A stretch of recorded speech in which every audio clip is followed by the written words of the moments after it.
देखिए 12 क्वेश्चन है साइंस के और वही चैप्टर है जो पहले आपको बताया था, रासायनिक अभिक्रियाएं एवं समीकरण, chemical reactions and equations. First question देखिए, अगर मैग्नीशियम को हवा में आप जलाते हैं तो किस प्रकार का रंग उत्पन्न होगा।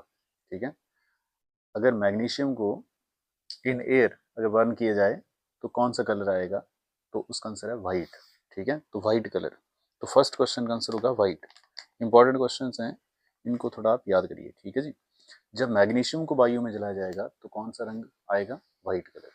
सेकंड क्वेश्चन है, लोहे को जंग लगने वाला, जब लोहे को जंग लगता है तो उसका केमिकल फॉर्मूला क्या होता है। ठीक है, तो जंग लगने का फॉर्मूला क्या आपके पास, Fe2O3XH2। थर्ड है, कॉपर सल्फेट को जब आयरन के साथ मिक्स करते हैं तो कौन सा कलर आएगा। ठीक है, तो कौन सा कलर आएगा, तो इसमें आंसर है ग्रीन।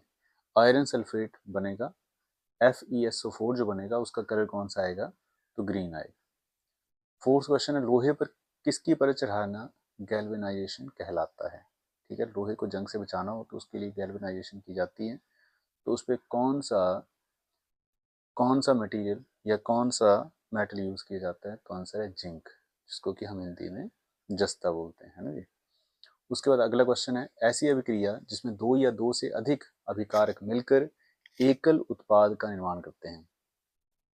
ठीक है, यानी कि कोई भी दो या दो से ज्यादा रिएक्टेंट मिलकर के एक सिंगल आउटपुट देते हैं, तो ऐसे रिएक्शन को क्या बोलते हैं, तो इसको बोलते हैं कॉम्बिनेशन रिएक्शन, यानी कि संयोजन अभिक्रिया बोला जाता है इसको।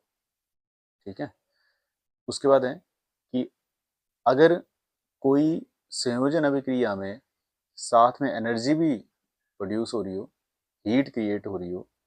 ठीक है, जैसे क्वेश्चन नंबर 6 देखिए, ऐसी अभिक्रिया जिसमें दो या दो से अधिक अभिकारक मिलकर एकल उत्पाद तो उत्पन्न करते ही हैं लेकिन साथ में ऊर्जा का निर्माण करते हैं, उसे क्या कहते हैं, उसको बोलते हैं एक्सोथर्मिक रिएक्शन, ऊष्माक्षेपी अभिक्रिया, एक्सोथर्मिक रिएक्शन।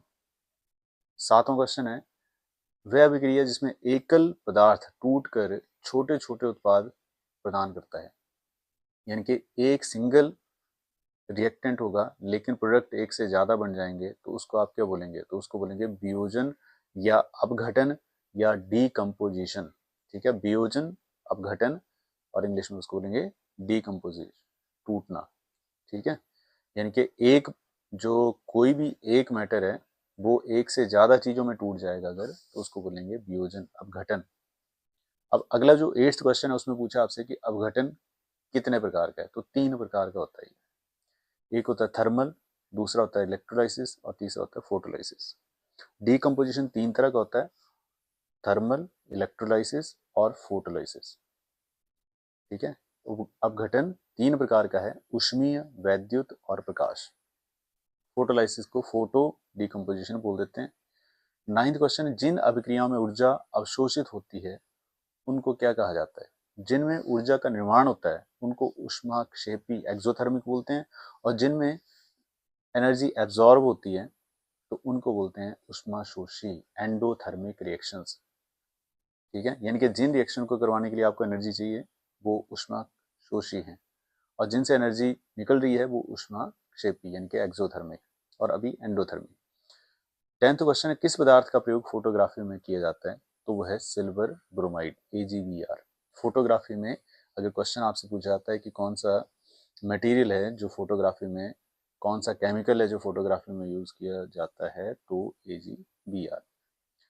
क्वेश्चन नंबर 11 है, किस अभिक्रिया में यदि पदार्थ में ऑक्सीजन की वृद्धि या हाइड्रोजन की कमी होती है तो उसे क्या कहा जाता है। यानी कि कोई रिएक्शन है जिसमें ऑक्सीजन इंक्रीज हो रही है या हाइड्रोजन डिक्रीज हो रही है, उसको आप क्या बोलेंगे, उसको बोलेंगे उपचयन। उपचयन को इंग्लिश में बोलते हैं ऑक्सीडेशन।